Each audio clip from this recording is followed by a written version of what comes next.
No niin, kesätervehdys täältä Microdatan suunnalta. Mun nimi on Matti Outkoski, vetelen tätä firmaa ja voitaisiin käydä pikkukierros tuolla meidän varaston puolella. Rock and roll. Tää näkymä on Microdatan Ethernet-kaapelipuolen varastosta. Microdata on maahan tuonut Ethernet-kaapeleita tässä jo vuodesta 2006, eli mitä se nyt tekee? 18 vuotta.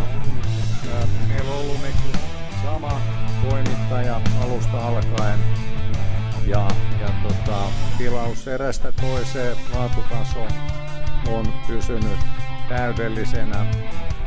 Kaikki kaapelit on testattu ja kaikki kaapelit on bare copper -tyyppisiä eli puhdasta kuparia. Niissä ei ole käytetty näitä edullisempia CCA, CCS alumiinipohjaisia seoksia. Eli sen myötä ne istuu kaikkein vaativimpiinkin käyttöympäristöihin.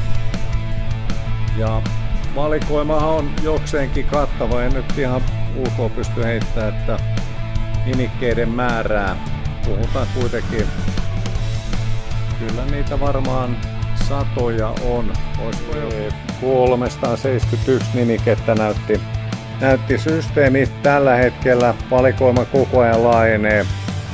Valtaosa näistä kaapeleista nämä on kytkentäkaapeleita eli pätsikaapeleita valetuilla liittimillä tehtaalla testattuja. No, sen lisäksi on tietysti sitten ihan asennuskaapelia löytyy sisätiloihin ja myös sitten tuollaista tuplavaippasta kaapelia ulkotiloihin, ja näihin sitten tietysti liittyy kytkentätyökalut, kiistonliittimet, erinäköiset rasiat, paneelit, että siitä valikoimaa löytyy sitten myös pino. Ei muuta kuin kattailemisiin.